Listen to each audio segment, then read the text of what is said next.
Hello students. So today we are starting a topic. Actually this is a previous topic. हम लोगों ने cosine law के बारे में स्टडी किया हुआ है. ठीक है. आज थोड़ा सा उसके बारे में उसका एक प्रूफ देख लेते हैं. ठीक है ना. मोस्टली तो ये कम पूछा जाता है बट प्रॉब्लम क्या आती है कई बार स्टूडेंट्स को ये रहता है सर ये फॉर्मूला कहाँ से निकला, ये कहाँ से ड्राइव हुआ. तो थोड़ा सा इसका देख लेते हैं. कोसाइन लॉ की जो टर्म्स थी, क्या टर्म्स थी, हम लोगों ने आइडेंटिफाई किया था कि मान लीजिए ये आपके पास में कोई भी ट्राइंगल है. सबसे पहले कोसाइन लॉ कहाँ यूज आता है?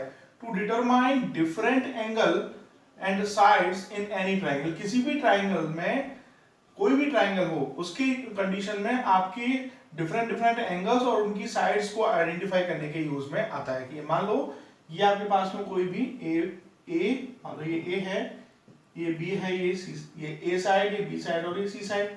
और मान लो ये एंगल अल्फा है, ये एंगल बीटा है और ये एंगल गामा है. तो हम लोगों ने आइडेंटिफाई किया था कि अगर मुझे cos अल्फा निकालना है तो cos अल्फा क्या होता था? B square plus C square minus A square upon 2bc.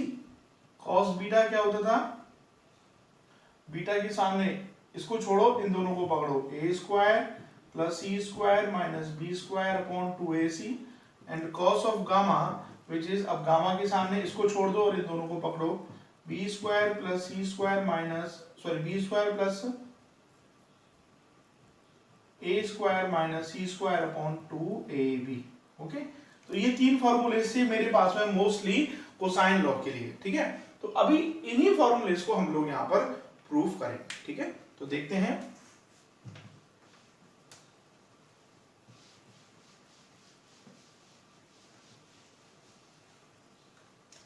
तो प्रूफ इसका कोसाइन लॉ के लिए क्या प्रूफ है वो देखते हैं.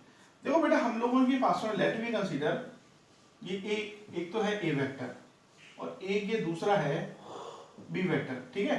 सो एक ही ए वेक्टर है, दूसरा बी वेक्टर है. तो इन दोनों के लिए मान लो ये रिजल्टेंट हो गया, this is R vector. What is this? अब इसको क्या लिख सकते हैं हम लोग कि R vector which is A vector plus B vector. Okay. या फिर A vector plus B vector minus of R vector which is equal to 0. Obviously बात है, मैं इसको ट्रांसफर करवा लिया. ठीक है. अब अगर ये माइनस आर वेक्टर है, ये क्या है? माइनस आर वेक्टर है. तो इसको किस तरह से आप रिप्रेजेंट कर सकते हो? ठीक है. वो देखो कि मैं, अगर ये ए वेक्टर है, ये बी वेक्टर है, अब इसके अपोजिट क्या मैं इसको आर वेक्टर शो कर सकता हूं? ठीक है. अब ये माइनस आर वेक्टर को अगर मैं सी वेक्टर से शो किया तो ये कंडीशन क्या बनेगी? A vector plus B vector plus C vector which is equal to 0. ऐसे समझो, नहीं तो मैं एक दूसरी सिस्टम समझाता हूं. मान लो रिजल्टेंट जो होता था वो एक तरह से आपका डिस्प्लेसमेंट ही तो होता था. कैसे? देखो, मान लो ये ए वेक्टर होता था, ये बी वेक्टर होता था, तो यही तो उसका रिजल्टेंट आर वेक्टर निकलता था और यही क्या होता था? डिस्प्लेसमेंट भी होता था. अब जरा नोटिस करो कि ये ए वेक्टर, ये बी वेक्टर और ये सी वेक्टर, यानी यहां से चले और वापस घूम फिर के यहीं पर आ गए. ठीक है. तो इस यहां पर जो डिस्प्लेसमेंट होगा या रिजल्टेंट होगा वो कितना हो जाएगा? 0 हो जाएगा. तो ऑब्वियसली बात है कि A vector plus B vector plus C vector which is equal to 0. ठीक है ना. कब? जब ये दोनों एक ही पॉइंट पर मीट कर जाते हैं. ठीक है. तो अब कंडीशन क्या बनी मेरे पास में कि this is A vector, this is B vector and this is C vector. ठीक है. So A vector plus B vector plus C vector which is equal to 0. Okay. Now अब एंगल आइडेंटिफाई करते हैं. अगर तो मान लिया मैंने ए के सामने का एंगल है अल्फा, इसके सामने एंगल ये है बीटा और ये इसके सामने ये एंगल है गामा. ठीक है. अब मैं इसमें एक पॉइंट थोड़ा सा आइडेंटिफाई करवा रहा हूं. सबसे पहले कि आप लोग एक चीज समझो कि अगर मुझे एंगल फाइंड करना है तो angle between a vector and b vector, a vector और बी वेक्टर के बीच में एंगल कितना है? देखो, सबसे पहले अगर कंडीशन देखें तो ए वेक्टर और बी वेक्टर, अगर आप ये बोलते हो कि सर इन दोनों के बीच में एंगल अगर ये गामा है तो ये आपका गलत हो जाएगा. ध्यान रखना ये बात. अगर आप लोग मान लो this is A vector and this is B vector और ये एंगल है गामा, तो अगर आप बोलते हो कि angle between a vector and b vector जो है वो गामा है, तो वो गलत हो जाएगा, क्योंकि एंगल जो निकालते थे हम लोग वो टेल टू टेल या हेड टू हेड इस मेथड से निकालते थे। अब देखो अगर आपको टेल टू टेल करना है तो या तो आप इसको पैरेलल शिफ्ट करके यहां पर लो, ठीक है। अब इसको पैरेलल शिफ्ट करके यहां लेते हैं तो ये एंगल होता है मेरे पास में, और ये एंगल कितना हो जाएगा 180 माइनस गामा, ठीक है। तो ये चीज नोट करनी है कि यहां पर इनको मैंने इसको एक्सटेंड किया है तो angle between A and B क्या आएगा 180 minus gamma. Same angle between B and C, इसको इधर एक्सटेंड करो तो ये एंगल कितना आया 180 माइनस अल्फा, और इसको इधर एक्सटेंड करो तो एंगल कितना है 180 माइनस बीटा। ओके,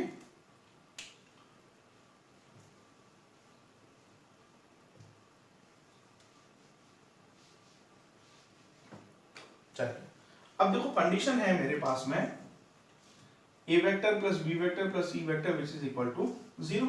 अब मैं क्या किया, मैंने मान लो ए वेक्टर को इक्वल किया और इन दोनों कंडीशंस को मैं उधर ले गया, तो minus of this is B vector plus C vector, ये कंडीशन मैंने यहां पर ले ली। टेकिंग मॉड बोथ साइड, दोनों साइड मैंने क्या ले लिया मॉड लिया। अब मॉड लिया तो ये क्या हो जाएगा दिस, और मॉड लेने पर ये साइन किसका हो जाता है प्लस का हो जाता है, तो ये क्या हो जाएगा बी वेक्टर प्लस सी vector. Now squaring both side, दोनों साइड मैंने क्या किया स्क्वायर कर दिया, तो ये कंडीशन क्या बन जाएगी ए स्क्वायर, वेक्टर का स्क्वायर करते हैं तो b square plus C square plus 2bc cos of, cos angle किसके बीच में बी और सी के बीच में। अब देखो बी और सी के बीच में एंगल कितना है अल्फा एंगल है, कॉस 180 माइनस अल्फा, ठीक है। तो देखो बेटा, so A square is equal to B square plus C square plus 2bc। अब देखो कॉस 180 माइनस अल्फा, देखो यहां आता है 180, अब 180 माइनस अल्फा यानी इस क्वाड्रेंट में पहुंचा, ये क्वाड्रेंट किसका होता है साइन का, तो और ये बेसिक टर्म किसकी है कॉस की, तो ये टर्म किस में हो जाएगी बेटा माइनस, तो 2bc cos of alpha. Okay, अब कुछ नहीं करना है आपको, इस टर्म को इधर ले आओ, इस टर्म को इधर ले आओ, तो ये हो जाएगा 2bc cos of alpha which is b square plus c square minus a square, तो cos alpha क्या रहा b square plus c square minus a square upon 2bc। अब देखो चेक करके क्या वही वाली टर्म आई थी या नहीं आई थी जो हम लोगों ने प्रीवियस वे में कंडीशन में लिखी थी, ठीक है ना।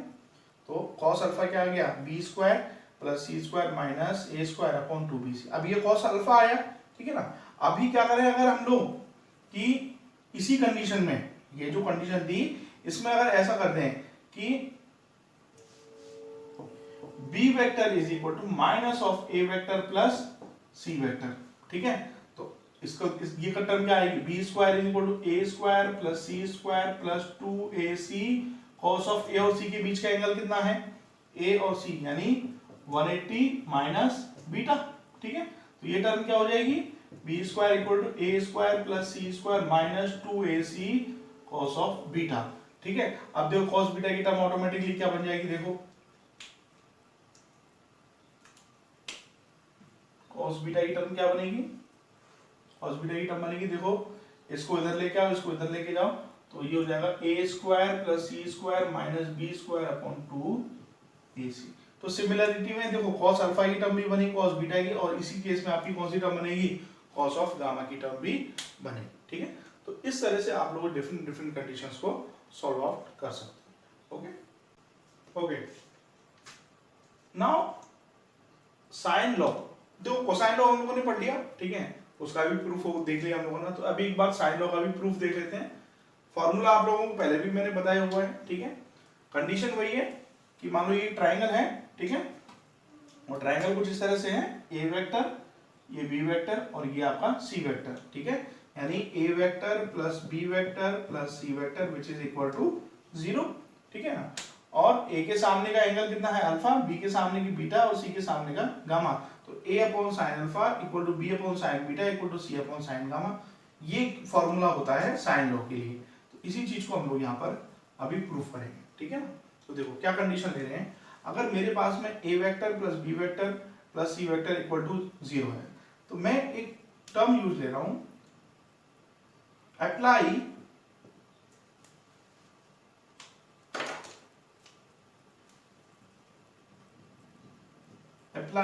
मार्कर क्या हो गया,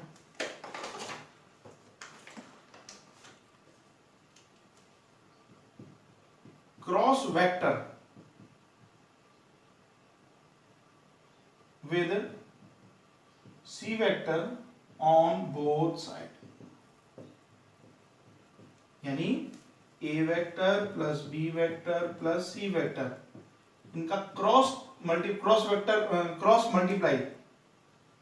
मल्टीप्लाई करवा देना है, क्रॉस मल्टीप्लाई किससे, C वेक्टर से। मान लो मैंने जनरली C वेक्टर से मल्टीप्लाई करवाया, इधर भी दोनों तरफ मैंने क्रॉस मल्टीप्लाई करवा दिया है, किससे, सी वेक्टर से, ठीक है। अब देखो जरा, ए का सी से क्रॉस मल्टीप्लाई करो, ए vector cross C vector plus B का सी से B vector cross C vector, सी का C vector cross C vector, और ये तो 0 है तो ऑब्वियसली बात है ये भी क्या हो जाना है, 0, ठीक है। सबसे पहले इसको देखो, C vector cross C vector, आई क्रॉस आई क्या होता था, 0 होता था। क्यों, क्योंकि i क्रॉस i क्या हो जाएगा, या c क्रॉस c का हो जाएगा, क्या हो जाएगा, c साइन, अब दोनों c एक ही डायरेक्शन में, तो साइन की वैल्यू 0 हो गई, और ये टर्म 0 होते ही ये टर्म पूरा का पूरा टर्म किस में चला गया, 0 में, ठीक है ना। तो ये टर्म तो कंप्लीटली 0 हो गई। अब बस यहाँ आपके पास में केवल ये दोनों टर्म, ठीक है ना। तो इन दोनों टर्म्स को सेट करना है। देखो कैसे सेट करेंगे, देखो जरा और से, मान लो a और c की बात करते हैं, तो ये क्या हो जाएगा, mod a mod c sine angle between A and c. Again इसमें भी वही कंडीशन आएगी, देखो इसको आप इधर करोगे तो ये एंगल कितना हो जाएगा, 180 माइनस बीटा, ठीक है। तो साइन 180 माइनस बीटा प्लस यहां देखोगे b C sine angle between B and c, angle between B and c, this is 180 minus alpha, so sine 180 minus alpha, और ये टर्म 0 में चला गया तो इक्वल टू में 0, ठीक है। चलिए अब यहां से अगर देखें हम लोग, तो ये टर्म क्या बनी, देखो ए सी साइन 180 माइनस बीटा। अब देखो यहां 180 माइनस बीटा में जा रहा है, ये फॉर्म ये किसका होता है, साइन का, और बेस टर्म भी साइन की है, तो कोई इफेक्ट नहीं पड़ेगा। This is sine beta plus b C sine alpha equal to 0। But problem एक है अब कि दो वेक्टर का क्रॉस प्रोडक्ट करते हैं तो फाइनल रिजल्ट जो आता है वो भी वेक्टर आता है, ठीक है। यहां अभी वेक्टर कंडीशन में केवल मैग्नीट्यूड मिला है, मैंने कहीं पर भी डायरेक्शन शो नहीं की है। तो सबसे पहले हमें क्या शो करनी पड़ेगी, इसकी डायरेक्शन। अब देखो इसके लिए डायरेक्शन निकालते हैं हम लोग, इसके लिए अब देखो ए कहां पर है, ये ए वेक्टर है, ये आपका ए वेक्टर है, और दूसरा है सी वेक्टर, और ए क्रॉस सी हुआ है, यानी ए से सी जा रहे हैं। तो अब ए से सी अगर ऐसे गए हम लोग, यहां से ऐसे गए, तो यहां से तो ए से बी जा रहे हैं, तो ए से सी जाना है, तो ए से सी ऐसे जाएंगे, ऑब्वियसली बात है। तो अगर ए से सी जा रहे हैं तो देखो ये इधर हुआ, अब ए से सी इधर पहुंचे, तो ये थंब कहां आया, देखो ये इसको ऐसे रखा आपने। अगर आप इसको ऐसे रखा, अगर लेट मी कंसीडर आपने इसको ऐसे रखा, तो आप तो ए से बी की तरफ जा रहे हो, बट आपको ए से सी जाना है, तो ऑब्वियसली बात है आप ऐसे आओगे, ठीक है ना, यानी यहां से ऐसे ही तो पहुंचोगे आप लोग। तो ए से सी के लिए आपका थंब कहां जा रहा है, अंदर की तरफ, ठीक है। तो ये कंडीशन क्या आई, इनवर्ड, अंदर की तरफ। Now again this setup is b into c sine alpha. अब देखो बी से सी जा रहा है, बी से सी जाना है, तो देखो ये बी से सी ऐसे ही आओगे आप लोग, ऐसे तो जा नहीं सकते, ऐसे तो बी से ए आओगे, तो बी से सी ऐसे गए, तो ये किधर आया, this is outward, okay. So condition this is inward and this is outward. So obviously बात है कि इन दोनों के लिए जो डायरेक्शंस की फॉर्मेशन रही वो डिफरेंट हो गई, ठीक है। अब अगर मैं लेट मी कंसीडर इसका साइन चेंज कर देता हूं, यानी मैग्नीट्यूड सेम रहे मैग्नीट्यूड में कोई चेंज ना करूं मैं और केवल इसका साइन चेंज कर दूं तो इसका डायरेक्शन भी क्या हो जाएगा, चेंज हो जाएगा। तो क्या लिख सकते हैं कि A C sine beta minus B C sine alpha which is equal to zero, which is equal to zero. और इसको अब ये था पहले इनवर्ड, ठीक है, और इसका साइन चेंज करने से ये भी कैसा हो गया, इनवर्ड, डायरेक्शन एक ले ली मैंने। अब देखो क्या कर सकते हैं इसको, ए सी साइन बीटा, अब इसको उधर भेजना है, इक्वल टू ये क्या हो जाएगा बी सी साइन अल्फा। अब देखो सी से सी कट गया हमारे पास में, तो देखो फॉर्मेशन अब इजी गोइंग हो गई। क्या है ये फॉर्मेशन, देखो ये हुआ A sine beta equal to B sine alpha. Sine alpha को इधर लेके जाओ, इसको इसके नीचे लेके जाओ, तो कंडीशन क्या बनेगी, A upon sine alpha equal to B upon sine beta. ये दो फॉर्मेशन मेरे पास में आ गई, ठीक है। अब ये दो टर्म तो आ गई, अब एक टर्म और भी लेनी है, तो बस आपको क्या करना है कि जो क्रॉस मल्टीप्लाई सी वेक्टर से करवाए थे ना, इस बार इसको ए वेक्टर या बी वेक्टर से करवा दो। तो अब जहां सी वेक्टर से करवाया तो ए और बी की टर्म आ गई, अब बी वेक्टर से करवाओगे तो दो टर्म और मिल जाएंगी आप लोगों को। ऐसी दो टर्म मिलेंगी तो ऑब्वियसली बात है, लेट वी कंसीडर। चलो एक और ले लेते हैं, एक टर्म और ले लेते हैं।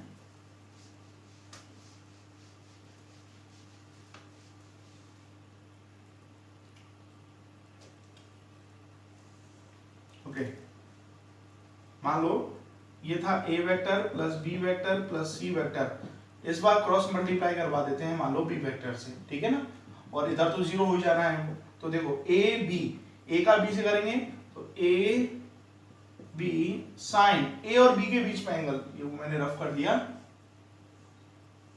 ये था ए वेक्टर, ये था बी वेक्टर, यही था ना B vector,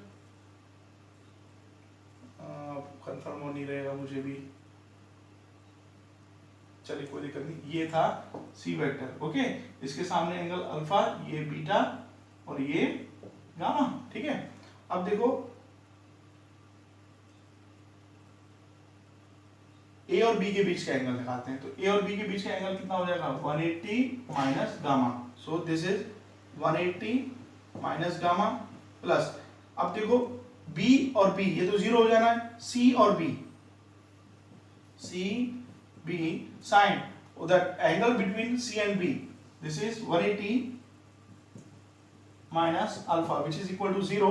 So the final result is come from AB sin gamma plus CB sin alpha. AB sin gamma plus CB sin alpha. Now final result is come from, now check the direction. Now check the direction AB sin alpha. AB sin alpha का direction निकालो।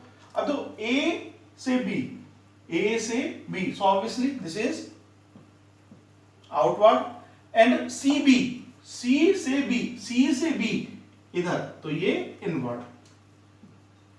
obviously बात है direction different आ गया, तो इसको क्या ले सकते हो आप, AB sin alpha minus CB sin, ये AB sin gamma, this is AB sin alpha which is equal to 0, इसको उधर ट्रांसफर करो तो ये हो जाएगा AB sin gamma equal to CB sin alpha, so B से B कैंसिल आउट हुआ,